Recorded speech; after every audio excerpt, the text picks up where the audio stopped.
What's going on, everybody? It's Z here with Adam Carson.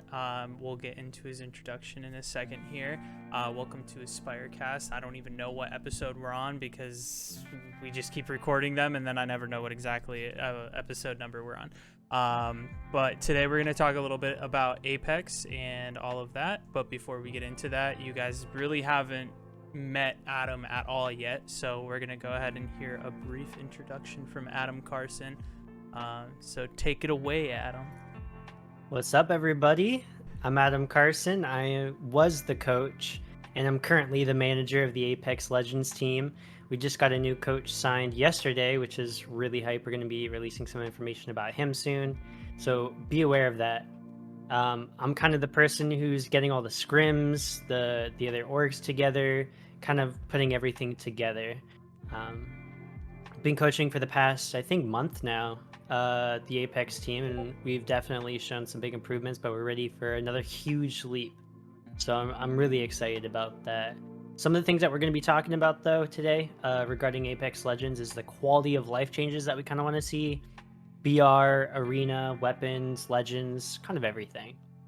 So that's what I'm here for. All right. But yeah, I am more of like a competitive wannabe, more streamer related. So I'm decent at the game, but not on Adam's level. Adam is very, very, very good at Apex. I'm sure he'll probably go and break down his stats at some point in time. He's a nasty Pathfinder main.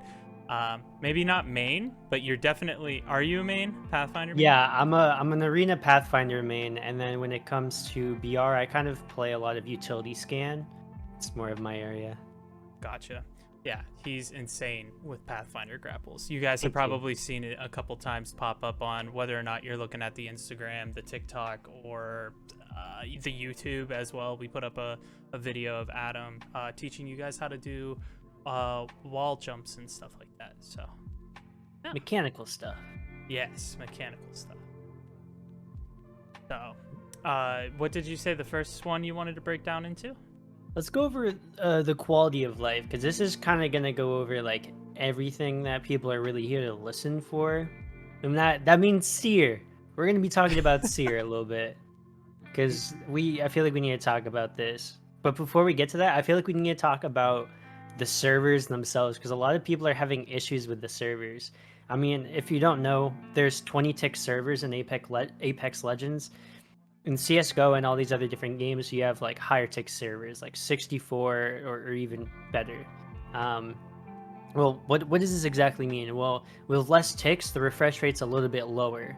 So if someone puts out an ability, it's going to take a little bit longer for it to show up on your side than it would on both sides.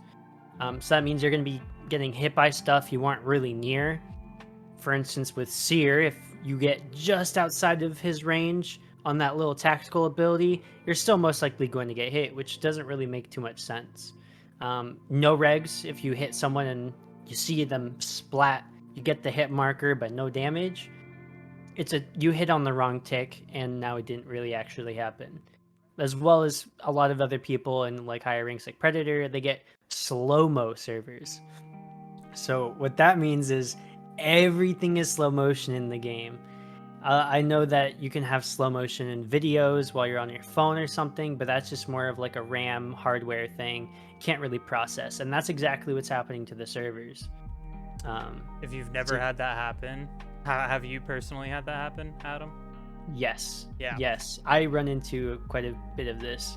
The very first day that I came back to Apex after taking probably a 2-season break, very first time that I dropped in, slow-mo server. I was like, wow. Imagine taking like a 3-month break from this game and dropping in, and it takes 15 minutes to play a game that you die in the first fight because you're over it already. You know, you're like not even wanting to like go and play because you just want to get back to the lobby screen and get into a normal play. So yeah, that's definitely an issue that is very common. Yeah, another thing that, well, you could have slow-mo servers, but you also might hate that map. So now if you're in a slow-mo server on a map that you hate, I mean, not even just that. some people, all right, I'll put it this way. Season 10 is really good. Despite the AP bugs with arenas, which we'll get into, Seer being really broken and kind of casting a shadow over Bloodhound in the higher ranks. I mean, you can still run Bloodhound. He is a good choice, but he's just not as good as Seer, in my opinion. But for instance, with the map change, but we have new points of interest, like new places you can drop. But half the lobby goes to Fragment East and Fragment West. Yeah. What? We have new areas. Let's explore them. Come on. Why? And that's just like the crazy thing too, because like the higher the elo of play, like the less people you see at Fragment. Because everybody avoids Fragment in the higher elos. And then like it's like the lower elos. I don't know. I don't understand what some people think. But there is definitely a higher percentage of people dropping at Fragment and like bronze to, I want to say probably about like gold 4 for rank. I would push it to plat. Oh really? Yeah. Okay, so personally I just made it past like gold 4 because I just started playing a little bit more. So I'm sitting at gold 2 I believe right now. So with me sitting there, I've definitely noticed that I haven't seen as many people go there. There's still obviously a large portion of people. There's at least like 4 or 5 teams that are dropping there, but you know, definitely not like the very first game of the season that I went into, where I think I was one of the only teams that didn't go to Fragment, and it was already down to 3 squads, and I was in the positive before even 5 minutes into the game. So yeah, I've landed launch site in quite a other few spots, and every time I get all the way to Fragment, 4 teams, yeah, I'll roll up on a single building and there's boxes decorating like a Christmas tree. It's crazy. it is. I don't like, I get it, like people love this spot, like it's been around, but there needs to be changes to those areas. So it's not to like deter people from dropping there, but I feel like people need to just go to different areas. There's so much there, they need to spread it out. Yeah, There's so much there. If you spread it out, people will go to different areas. Even if you still go to Fragment East and West, people will still be able to drop there, but not as many people, because then there's no loot. yeah, Because there's so much loot there, everyone can drop. I can't remember if you said you did or did not play Fortnite. Did you? I played like 3 games before I uninstalled. That's fair. So are you familiar with like Tilted Towers? Yes, I'm familiar with that in Tomato Town. Gotcha. So yeah, Tilted Towers at the start of like Fortnite and everything was the exact same issue that we're seeing here with Fragment. And it got to the point to where Epic Games, I don't remember what season it was, but they went and like completely destroyed Tilted Towers. Completely swapped it with like a different area. I don't remember what it was called. I'm not like a huge Fortnite person. I'm sure that there's someone that pops into the comments that will be able to tell us exactly what the place is called. But that was definitely an issue that Epic Games that they were familiar with when it came to like the balancing of the map. And they essentially came down to the point to where they were like, hey, we want other people to go and explore the map. We want people to be fighting in these other areas, and it's just so much happening at Tilted Towers that we need to change the map structure a little bit. And they ended up just destroying Tilted Towers. Now, I don't know if Respawn should go that direction for Fragment. I just think that they should figure out a creative way of taking away some of the major buildings inside of Fragment. Like for instance, the construction site. I don't know what that is specifically called. I don't know what people call it. I just call it the construction building. Construction. They call it construction. Okay. You're talking cool. about 5-story? Yep.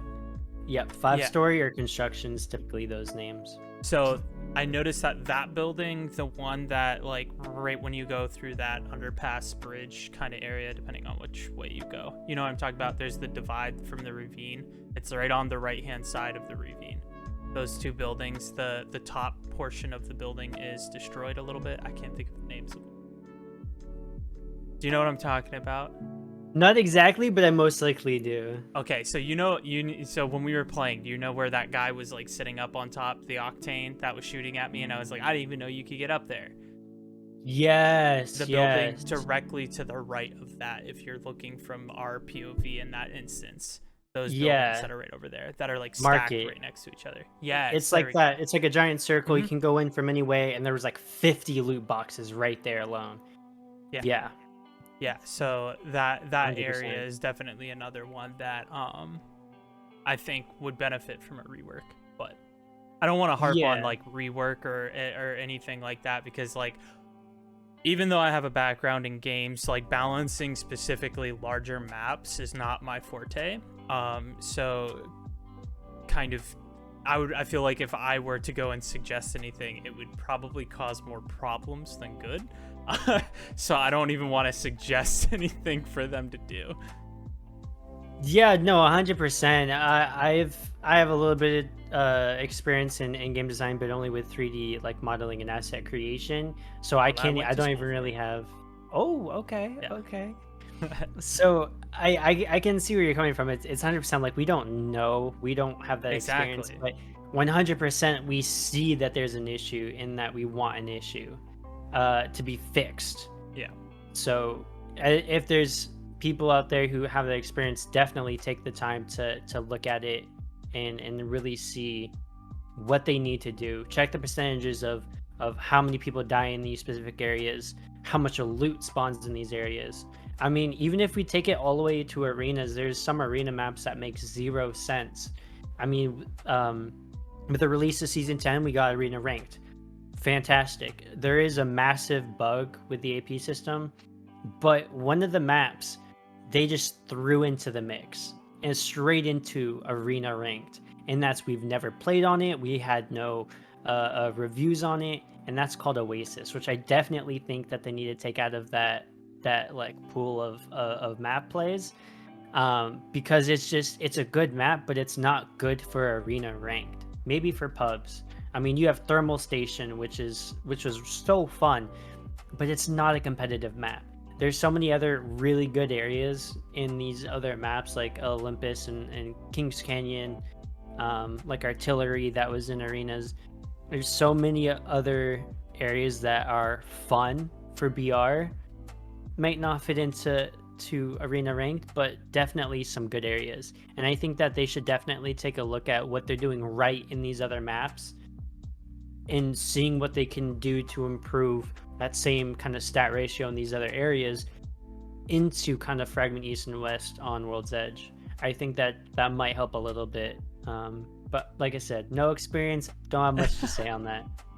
But like for like the Apex map and everything, like I'm not I'm not great at going and reworking larger maps or anything like that. Creating assets, like you said before, for environment, for the overall like aesthetic of it.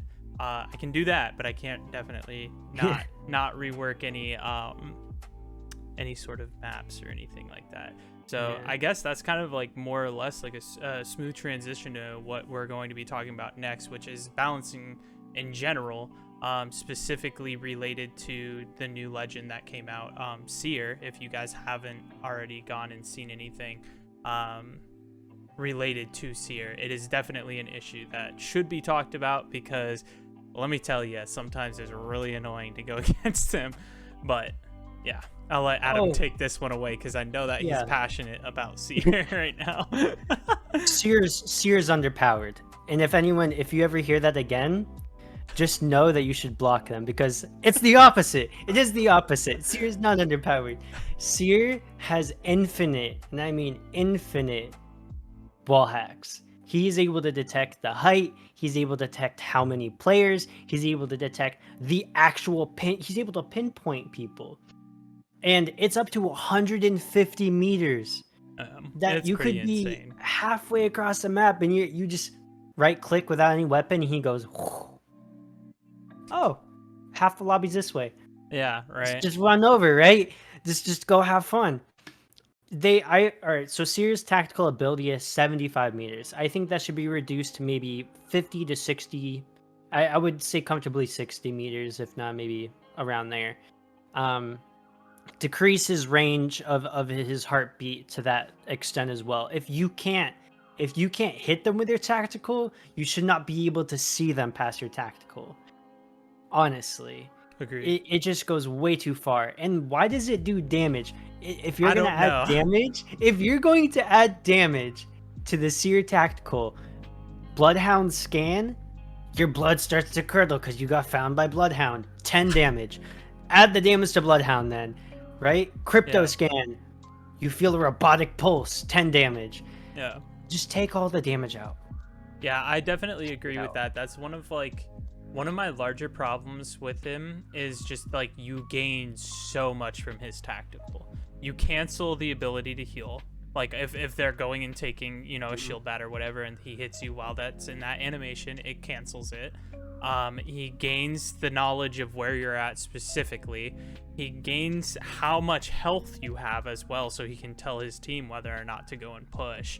And also on top of that, he kind of just more or less knows exactly where you're at. If he pings 2 of you and he sees that there's 3 people registered on that heartbeat, it's safe to assume that that third teammate is within range. So it's like there's just so much that he gets from a tactical ability standpoint that no other legend gets. Oh, 100%. I think that if you can take out the damage, reduce the length of his passive, as well as reduce the range of his tactical, I think he might be a little bit better. I mean, Agreed. even if it's to 50, right? Good. Yeah. Good.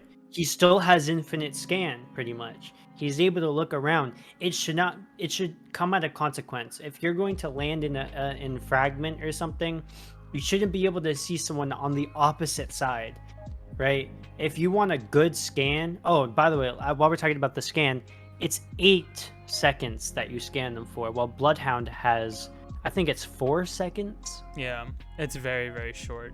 That's double. I'd say let's put the scan time to 5 seconds, 6 seconds on both of them. Everybody. Agreed. Yeah. Because Crypto, it's not even really played as much. If you only want to play him if you're playing really passive. That's Yep. it. I don't see any other reason why you would play Crypto if you're not playing passive. Mhm. He's not any reason to have an aggro because you can't use him and the drone at the same time. Yeah. But the Crypto drone ult is really good, but it's smaller than Seer's ult. Yep. Which brings me to that point. I think you should reduce the size of it, maybe 2/3 of the current size, 2/3. That way it's like 15, 20 meters across, like in diameter, right? You can scan an entire building. For instance, what was it? Construction? Oh. You can Literally get all the of entire market, building. construction. You want to go streamer building. You see everything. Yeah. Yeah, you can break it, but if you're smart, you can't break it because then, like, you see what I mean? You put it Yeah. behind something. You put it in a weird spot. You most likely will know where it's at. But if you don't see how big the circle is because you're in a building, you are never going to be able to find that thing and then get close to it. Yeah. It's just crazy. And not only that, but in order to go and get close to it, and you don't want that team to find out that you're getting close to it, you have to crouch walk. And to do that, you have to be taking all of the time to go to it that you're most likely going to be found already. And there's just no point. It's so difficult to go against. I think that I really think that Respawn needs to start listening to the pros on this, because from day one of release, they have been consistently talking about what needs to be changed. Yes, listen to the whole community, but really take in what needs to happen from the pros. And then on the minor stuff, listen to the whole community. Run polls. Have an interactive conversation with your audience, right? Agreed. I mean, look at what happens. Look at the weapons. The Prowler was taken out of the care pack. They just put a small nerf to where it does -1 damage than what it used to, and It's down to a little 14 bit of now? stuff. I think it's believe so. 14, or is it 13? It was It's- 14. It's down to 13. Or I is it believe it's 15? on the. I don't know. It's either 14 or 13. They took it down one. They took it down one. I believe it's 13. I still like nothing. Yeah, it's crazy. It's. I think that what they should do now, because it hasn't made that big of an impact. Like you're doing what 3-4 brown bears, and it's still doing 3 less damage. Oh, I'm sorry. It doesn't take 3. It doesn't take 3 bursts to kill someone now. It takes 4. An extra 0.3 seconds. An extra 0.5 seconds. I think they need to just take it off a burst, put it onto the full auto. It does less DPS, but it's still a good gun. It still has a reason to be picked up. The accuracy is great, and I think that's one of the really cool things about it. It's better than the Hemlock, but the Hemlock you could also put it on semi-auto, and you're just frying people. Mm-hmm. I think that they need to come up with a new way of changing that. But then again, there's no point of even picking up a Prowler when you have the L-Star. Agreed. Which, did they not just go and alter that as well with that hot patch that they put out today? Nerf. What did they exactly do to it? Because I didn't get to read the fixes that they put out. I just knew about specifically the Prowler because I was watching a streamer who was talking about it earlier. Yeah, so I won't tell you all the details because none of them even, there's no point. Mm-hmm. The only thing that is really impactful is that you move 23% less. Like your movement speed is 23% less while ADSing. That's it? Yep. Oh. That's the only impactful thing. Everything else doesn't matter. It has 0 play. It's still the most picked. And for instance, Demi, Spooky, and all these other #1 preds in arenas, if they can barely beat 3-stack L-Stars unless they go 3-stack L-Star. That shouldn't be able to be a thing. The L-Star was OP to begin with. People burn it out at first. So they say, oh, it's not broken. I just burned out that fast. As a L-Star main user for as long as it's been around for the past few seasons, it has always been broken. I infinitely fire, and the only time I ever burn out is when I'm trying to finish off a player or BM. And that is it. That is the only reason. And I swear, it's the only reason. It was OP from the start. People just didn't know how to use it. And now it's just broken. Take off the rework that you did adding attachments. It's not needed at all. Mm-hmm. It's just so not needed. I did see something, if I read it right, it was talking about ADS speed was slower. Is that correct? Yeah, the movement speed while ADSing. Oh, that's what it was referring to. I thought it was talking about like, oh, your ADS speed was slower. I was like, oh, okay. Maybe that will help. I don't know. But I did see something, they increased the price for it or something like that in arenas. They increased the price by 50. So congratulations, you can get L-Star round 1, but you can't get a second upgrade like usual. So the only thing that changes is if you 3-stack L-Stars, you can continue on like nothing happened the second round. If you lose, you can push it if you got the resources collected, but otherwise nothing's changed. Nothing. All that matters is if you win or lose first round with the L-Star. That's just that really is crazy to me. When I read that they were going and doing hotfixes for these things, I was like, oh, this is awesome. They're listening to their community. They're gonna go and they're gonna adjust it and make it a little bit more balanced. And it just doesn't seem like they really balanced it. It was more like, hey, we want to do something about this just because people are going and saying stuff about it.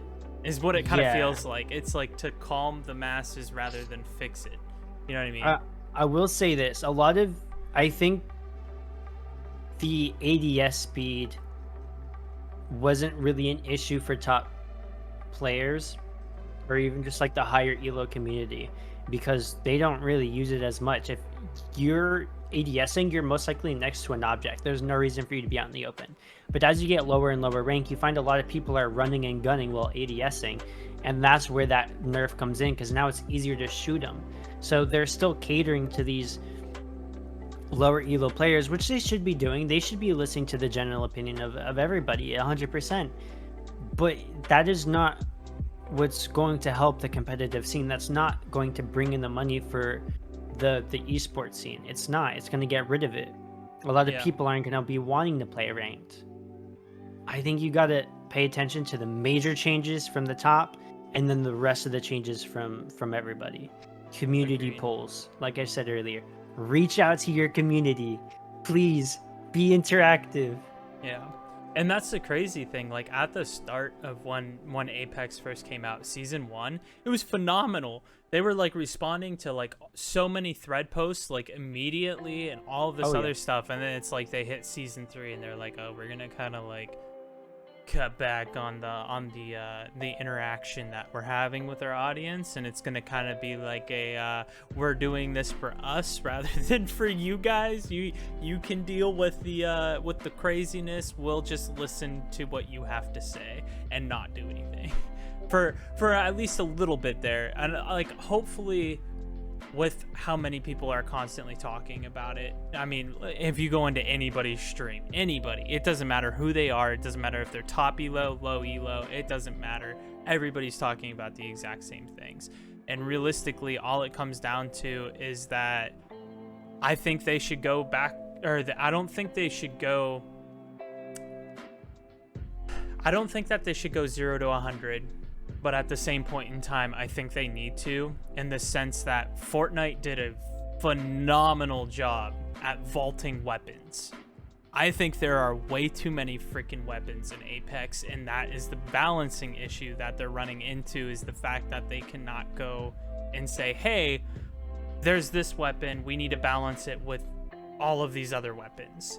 Instead, what I think they should be doing is trying to swap out weapons to make it more interesting, because realistically all they're doing is just taking what was in the care package, dropping the stats a little bit, putting it as ground loot, taking the OP weapon from the previous season, putting that into the care package, boosting the stats just a little bit, and that's their vaulting system. And I don't think that it works.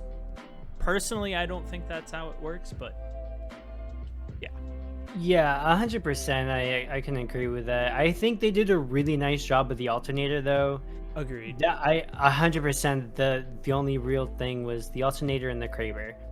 Those two are by far probably the best versions of what you said, like, were done.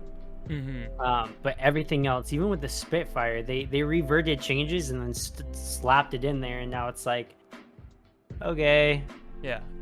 Like, we got Spitfire again. Yeah, it doesn't matter if you're on console or if you're on PC. That thing is so freaking easy to aim. Literally so easy. There's no recoil to it at all. 100%. I mean, I'm happy that we don't have it in the arena anymore, especially with all the AP bugs, like the AP bug going on right now. It would make hell look like a playpen compared to what's going on in the pred scene for arenas. I mean, J Miles just released an entire video that was really, really nice, going over the whole koala, Demi, 4-rips. If you don't know anything about this, there was an AP bug that was going on with two players. Two players found this, and the names was 4-rips and DN. And they were abusing it, and they were several thousands rank points ahead of everyone else. I saw this, and I was like, okay, that's interesting. I'm going to start documenting this, see what's going on. And then I realized what they were doing. So from bronze to diamond 1, if you are on a win streak, you're going to get more and more and even more AP. But hold on a second. Once we hit diamond 3, it starts to go down from like 170s to like 60s and 50s, and then diamond 1 you're getting 12 AP, and then so from diamond 1 4th you're getting 12 AP per win. But here's the fun part: you should be winning majority of your games, and if you're not, you're most likely going to get stuck in that rank.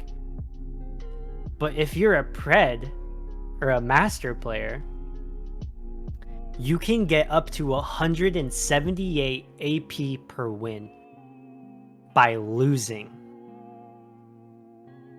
What? Yup. I So don't so understand. your MMR is what Mhm. determines what rank you're in, how much AP you get, how much AP you lose. If you're winning a lot, you get up to Pred, you get a couple extra points to spend. If you start losing games in Pred, you're going to be put against Platinums and Diamonds, and the game's going to be like, okay, we're going to recalibrate your rank. All of a sudden, you start winning games, and the game's like, oh, okay, cool. You need to be higher ranked then. You shouldn't be fighting these Diamonds. We're going to give you 70, 50, 100, 178, which is the highest recorded that we've seen. And we're going to continually give this for a couple games, 3, 4, 5 games. Obviously, it's going to go down, so you're going to get like 108, 70, 60, 20, whatever it may be. So by losing games in Pred, you're able to exponentially shoot up the ranks. And everyone started using, because I was in Dimmy818's Twitch chat, and I was doing all my documentating on and report on this for Rips guy, because I'm like, this should not be possible. There's no way that he's gaining 108 every single win for 4 wins, 3 wins in a row. And then I figured it out. He's losing games, maybe not on purpose, but he is losing these games, and then he's getting even more. So let's try it out. Diamond, it didn't really work. Kind of. Plat did not work. But in Master Pred, you would start to skyrocket. So I started sharing this around with all the other Preds, and it became demotivating. Everyone was like, if you need to do this in order to hold #1 spot, I don't want to play this game. Yeah. I don't want to play this mode. Everyone was either like, they're going to refix it. Let's just start using it and have fun, continue playing. The others were just like, well, I'm not going to be playing this anymore. They went back to BR. And it's stupid. You should not have a bug so broken just to climb up the leaderboard. Yeah. They need to reset the entire system from all the Preds down to 8K. I'm sorry if you got there legit, but it's such a big issue. It's impossible to go through every single profile and figure out who is legit and who wasn't. Yeah. So reset to 8K, put in a new system that does not have this bug, which it is a confirmed bug by devs. We do know that. So I 100% believe that we need to just reset the Preds, fix the patch, like patch this up, and let's see who the real #1 is. 100%. Yeah. Do you foresee them going and putting like a freeze to rank in order to like fix their MMR system? Or do you think this is something that they're going to wait until like maybe next season to even adjust, if they do adjust it? I don't think that they have the choice to wait till next season, to be honest. I think that if they do that, they're going to lose their entire ranked population for that. Gotcha. No one's going to want to play it. Because, like, getting Diamond 1 and into Master is already more difficult than getting #1 in Pred. Getting #1 in Pred is how hard you can abuse the bug and how long of hours you can play. Right? That is where it's at. How long can you play and how hard can you abuse it? And it shouldn't be like that. It really shouldn't. Gotcha. So I think they have said that they are going to be doing a reset. We do know this. We do not know when. We do not know what's going to be going on with the fix. We don't know anything like that. We just know that we're going to most likely get a reset, and that's about it. I wonder if they're going to do it when they do the Seer update, or like the Seer patch. Ooh, that would be a really nice combo. Get out the infinite wall hacks and the AP bug. Yeah. See, like, so I know that we're way past Seer, but I think like the thing that bugs me the most is that it's not the fact that they can track you. I think that's perfectly fine. And I think like, I don't think that I've personally realized like how far of a span his tactical hits, just because I just really haven't played him that much, so I don't really know. But the things that agitate the living hell out of me when it comes to playing against him is that like concussive blast that you get hit with, and then also the heal cancel. If they got rid of both of those, I feel like he would be perfectly fine. Like, and reduce his range a little bit. Perfect. Keep in mind, he also cancels reses. Exactly, but that's the thing. He doesn't, though, because he only, like, I noticed it yesterday when I was playing with Former, because Former is a Gibby main. Yeah. So he plays him all the time. I went down. He put down his shield over top of me, went to go and res me. Seer hit us with his tactical ability. I'm like, oh, well, we're going to get canceled. It didn't cancel us. Yeah, So there's a weird bug. Yeah, I feel like it's only half the time that it cancels it. And not only that, but I've also noticed that I personally have yet to see it cancel Lifeline's, like, instant, or not instant pickup, but without her being there picking that person up. Whatever. Her ability, her tactical. Yeah. So the funny thing about that is there's known bugs where even with Fuse and Seer, there's weird things with Watson, Gibby, and Lifeline. The Fuse only has a weird interaction with Watson ult, but the Seer has an issue with his tactical. Sometimes it does, sometimes it doesn't. I'm not entirely sure. I haven't experimented or heard too much on this, but there is a weird issue with Watson, Gibby, like Watson's ult, and Gibby's shield, and then Lifeline's pickup. For those who don't know, you can actually cancel a Pathfinder's grapple as well. We have tested this out. If you are grappling, you can cancel it. If you're already in the air and your momentum's already started, you'll be fine. But if you're just gaining momentum, like on a swing, you'll just drop straight down. So there's some weird interactions that I feel like they should take out. Gotcha. Yeah, I'm agreeing with that. I don't. There's just too much at this point for Seer's tactical that you gain. There really is. Like, I feel like his tactical is closer to his ultimate than his ultimate is. Oh, 100%. Like, realistically, that's what it comes down to. Like, you just gain so much from his tactical ability than his ultimate. But sorry for bringing us no, probably 20 minutes back at this point. But no, 100% though, agree with that. I mean, the arena maps are so small. Even if we didn't have this bug, people would still be hating on one less thing to focus on the next thing. Seer. This entire season is just Seer hate because he's so broken. Yeah. This is the main focus of this season is Seer. Whether it's love or it's hate, this season is Seer. Yeah. It's all about Seer. I think this season, if take away how OP Seer is, this season is really good. A lot of people are like, oh, we don't want to play. Like, there's still this. There were seasons where we would hit 50% of our shots and they were no regs. Right? Half of our shots were no regs. Half of the servers, if not 99% of the servers, were slow-mo. There has been so much worse launches than what we've had. And this is probably one of the best seasons. And I'm happy that people are coming from Warzone over here. Nick Merckx, Nick Merckx, Tim the Tatman, NMP. Like, there's so many new people who are coming over to stream, and it is fantastic, and they're having fun. But Seer is ruining it, and there's a lot of these other minor bugs that are ruining it for these people, and even they're calling it out. Like, oh, I don't really like how this is going on. Yeah, thank you for noticing. Yeah. Thank you for voicing your opinion. We really appreciate that. Yeah. Seriously, I almost said sincerely. I thought you were gonna say Siri or something like that. I was like, what? No, I'm an Android guy. That actually just sent off my Siri. Okay, well, I guess there's that. Yeah. But yeah, realistically, hopefully, is there like an official timeline that they're looking at for specifically releasing the Seer update?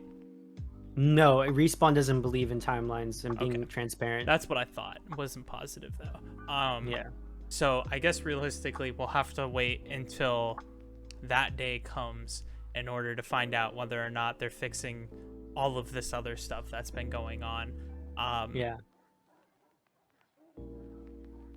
Overall, I'm still having probably the most fun that I've ever had on World's Edge. I used to despise World's Edge, and all of the same. changes that they went and made to it, genuinely enjoy it now.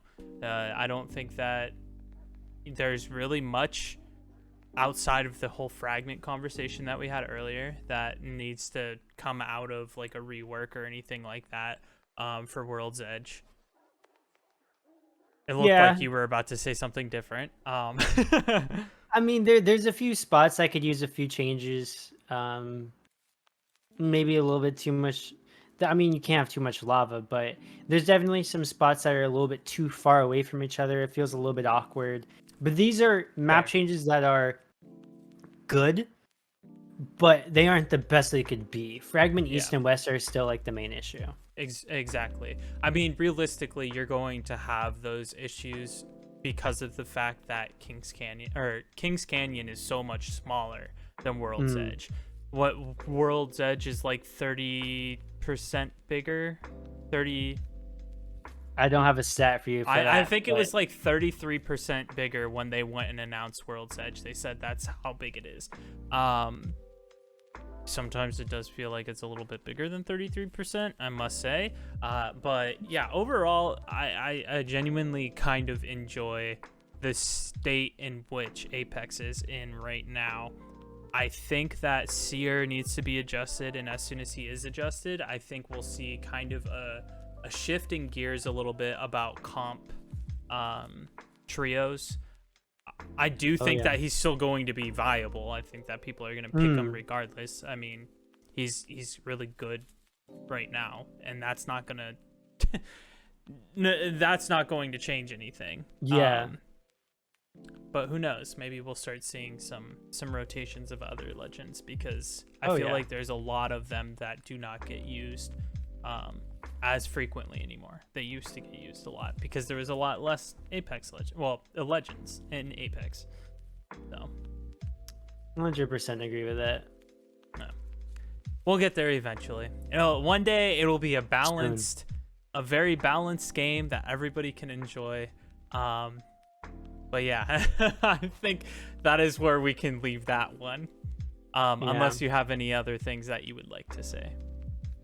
Just one last thing that I'm going to reiterate. Please remove Oasis respawn from the ranked pool of the ranked arenas. Please. Thank you and have a good day. I love that. I love that. That was a good ending. If you guys are familiar, we have Rogue Energy. We are sponsored by Rogue Energy. You guys should definitely go and check it out. Oh, Adam has his Rogue Energy too. Perfect. Sentinel Cup. Yes, the Sentinel Cup. I love it. You can go and rock the Sentinel in Apex with your Sentinel Rogue Cup. Perfect. There you go. You can go ahead and use code Aspyre for 10% off your purchase. Right now, they are doing a trial stack where you would get a shaker cup like so. Your choice out of all of their shaker cups. And then you get a single packet of every single flavor from Rogue Energy. So then you can go ahead and try and see which ones you enjoy versus which ones you don't. And the best thing about it is it's $25. And when you go and use code Aspyre, it pretty much voids out the shipping costs. So you can use that to your benefit. With that as well, I do not have merch around me right now, but you can definitely go and check out our shop, eternalcustoms.com/Aspyre. Should take you directly to our storefront. If not, you can find it on our Twitter, on our Instagram, on our Twitch, on our YouTube, literally anywhere that has our name on it, you can find it there. And same thing goes for that. If you use code Aspyre, you get 10% off. We have some really dope apparel on there. And yeah, thank you for hanging out with us. Thank you for listening to our questionable yet shaky yet backed by statistic conversation. So until next time, guys, I'm Z. I'll talk to you guys later. Bye-bye. Adios, everybody.